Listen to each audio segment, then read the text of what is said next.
harmee firiidhaa bilbiltee mucayyoo koo nagaa koodha harmee koo jechuudha. Harmeenis maaloo intala too maaliif akkatti na eebbista eessa jirtaa jechuudhaan gaafatte. Firiinis harmee too daawwannaadhaaf gara hawaasaa deemuu faanani kanuma jechuudhaan gaafatte. Harmeenis ishee yoo akkas ta'es bilbila maaf hin kaasne jechuudhaan gaafatte. Yeroo kana keessatti bilbilli akka jalaa badee itti himte. Harmeenis eegana akkamitti akka daawwaltee fi bilbilas kaasuufii dandeessu itti goote. Yeroo kanatti bilbila firiitiin akka daawwaltee itti himte. Eegana hawwiin nagaa naa gaafattu hawwiitti kennimee jechuudhaan itti goote. Hawweenis harmeen akkam akka taatee fi harmeen ishee akkam akka taate nagaa akka taate gaafatte. Harmee firiidha nagaa isheedhee jechuunis hawweenis deebiste. Ishee mee hawwii koo hundumattuu nagaa naa himi giiftii itti naa kenni obsee itti dhiyeette. Giiftiinis erga sanirraa fuutee daawwaltee intala too maaloo na yaachisini garaan haadhaa baay'ee hamaadha. Kanaafiyyuu asis teessee ofis hin eegne achis deemtee waan na jalaa rakkattu na fakkaata of na eegi jechuudhaan itti dubbatte. Isheenis akkasi haati isheetis ani harmeenis intala koo haqee ija kootiin argu malee ana garaan naa ciisu haqee ilaaluun qaba. Akkas ta'e mooyyuu akkamitti ofirraa baatee bilbila gatuu dandeessi. Kanaafiyyuu obboleettiin tiyyasi oolan bilbile na jala kaasuu hin dandeessu.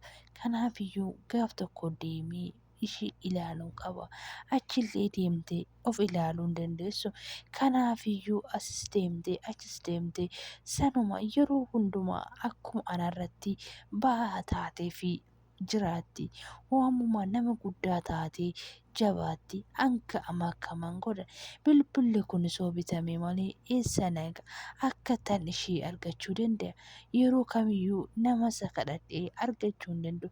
Yaa Rabbii koo maali garaanaadha ati na gargaari maaloo qalbii naaf kenni jechuudhaan waaqayyo kadhachuutti ittuma teesse. Yeroo kanatti hawwiin kinoo firee ilaalii sababii keetinan ani sobaa jira wayinni carraaqoo maalan godhaa jechuudha. Firiinis mee giiftii too maalan godha natti himi akkam godhuu jechuudhaan itti dubbata. Hiree ani kanarra maal gochuu danda'u homatti go'uu hin danda'u jechuudhaan itti dubbata. Sababa keetinan ani maatii hunda sobaa jira jechuudhaan itti dubbata. Hireenis naa gala bir maaloo sitti misiin galu ati jaalala hin beektu jechuudhaan itti dubbata. Yeroo sanis ati jaalala qabamtee hin beektu jennaan ani jaalala haaromsaadhaan qabu jaalala isaaf qabu siif galuu hin qabu siif hin danda'u jechuudha. Yeroo sanatti giiftiinis ay akkasitti ana bira waan si jaaladhuu fi wanna si hubadhee fi maatii kootirraa hanga kana gahu si waliin ta'aa ture ani jechuudhaan itti dubbata. Yeroo sanatti ishee natti mimii maal godhinaan jettaa jechuudhaan giiftitti dubbatte. Giiftiinis akka tirikattu hin barbaadu homa tokko itti fakkaatin rakkina kanas yeroo hundayyuu itti karoora itti baasnaa jechuudhaan itti dubbatte. Yeroo sanitti hawween giiftiinis anaafis naaf jiraadhu osoo xiqqana naan jettu koo amilee anaaf guddaa naa taatu haala kamiin sitti himuu hin danda'u jechuudhaan of jajjabeessite. Yeroo kanatti giiftiinis jaalala akkamitti ishee qabatee kan akkanatti maatii isheetitti gara jabeessuu danda'u. Tolee amma maal gochuun qaba? Wannan danda'u hundumaa yaadee jira. Dhugaan kun hundi namatti ta'ee jira.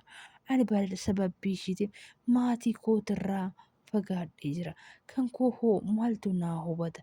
Harmee koo dhiifama naaf godhi haadha koo jechuudhaan imimmaan ishee lolaasaa haamsa haadha ishee itti galfatte.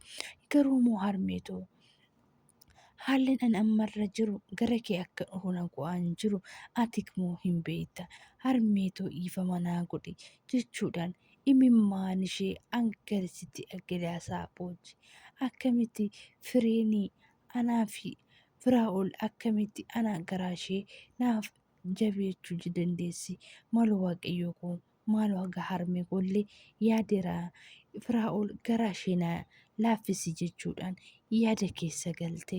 Yooyya harka fuunee jaalatamtootaa fi kabajamtoota chaanal siifan jaalatti argamtan nagaa waaqayyo isin haa baay'eetu jecha har'amooyyuu dirmammoo jaalalaa qabannee isinii dhufnee jirra. Manni kun barnoota guddaa fi jaalala keessatti mudannoo garaagaraa kan qabatee dhiyaatudha. Kan isinirraa argamu mana kanarraa laayik, sheer, sabskiraayib gootanii hiriyoota keessaniif sheer gootanii akka irraa hubannoo guddaa qabdan eegumsaa fi gargaarsa kan kootidha. Innis yeroo kanatti waan baay'ee gadditee fi firoonis yaa waaqayyo amma koo maatii isaatii dabaltee akka isheen gara maatii isaa deemtu itti gaafate. Yeroo kanatti firoomsanis ishee koo maatiin ishee koo bilbilanii akka isheen biyya kanaa deemtee Ameerikaatti akka gaa'ela ishee geggeeffamu itti hima. Yeroo sanitti Firaa'olis ani maatii kootirraayis garba'ee jijjiraachuu hin danda'u. Barnoota illee barachuu waan dhufeefis hin dandeenye. Kanaafiyyuu gara maatii kootii deebi'ee maatiin koo kan naa filanii fi kan isaan na barbaadaniif wajjin jireenya gaa'ela kootii godhadhee jiraachuun barbaada jechuudhaan firoo isaatti himte. Firoomsanis kun immoo hin ta'u firoo koo ani baay'ee tokko si jaaladha. Jaalala keetiinis baay'een qabame si'abees jiraachuu hin danda'u jechuudhaan itti dubbata. Yeroo kanatti gammachuun bakka Firaa'ol teessee jirtutti naannoo isheen teessu ta'ee haqe. Isheenis fuula irraa waan garagalchiteef maal taate Firaa'ol dhufuu taa'illee naan hin jettu si bukkee taa'uun barbaade wanti duraan darbee amma kun hundi keenya nama guddaa jechootan waa'een jaalalaan ani si dhiyeessan keessi kee hoo galee ani isa hin barbaadu jechuudhaan itti dubbata. Yeroo kana keessatti Firaa'olis hoo akkas ta'e hayyee rakkina hin qabu jechuudhaan itti dubbatte. Amma naaf iyyeemtee si bukkee taa'uu jechuudhaan itti dubbate. Yeroo kana keessatti osoo haala kanaan waliin jiran giiftiin maal siin jechaa jira firoo jechuudhaan gaafatte.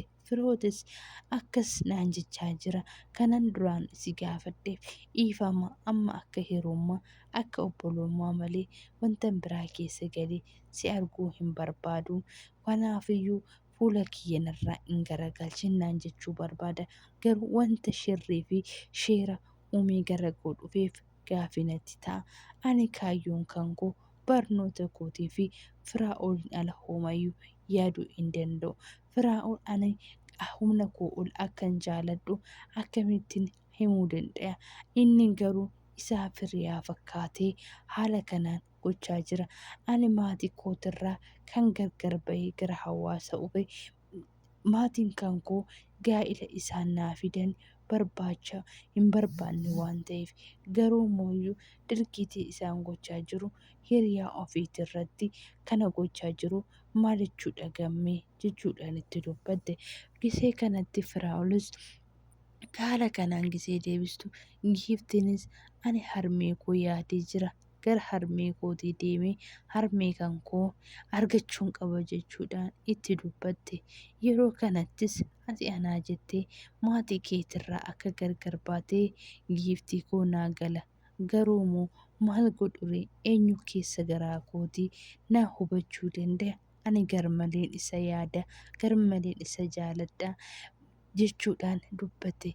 Yeroo kana keessatti Firaa'ol kana jechuun firoomsaan giiftiidhaan maatiin ishee akka gaa'ela fidee fi abbaan manaa ishee ta'ee Firaa'ol gaa'ilaan fudhachuu barbaade Ameerikaa akka jiraatuu fi erga gaa'ela godhatanii booda akka gara Ameerikaa fudhatee deemu itti himte. Giiftiinis ani dhugaa jettamoo ganaa sirraa dhaga'uu kooti ani harmeen koo geesse malee ani waan tokkoyyuu hin dhageenye. Firaa'olis wanta natti himte hin jiru wanta kanaaf Firaa'ol hin beektii jechuudhaan gaaffii gaafatte. Ani beektee fi beekuu baachuu isheetillee hin beeku, garuu maatiin ishee odeeffannoo akkanaatirra waan jiraniif hiriyaan naannoo mana jireenyaa isaanii jiraatu itti natti himee jira jechuudhaan itti dubbata. Yeroo sanis garmalee waan rifatteef giiftiin ani kanuma sii waan deebisu deebii isaa hin qabu jechuudhaan gattee biraa deemte. Hanga kutaa itti aanutti walitti deebinutti turtii gaarii baay'ee.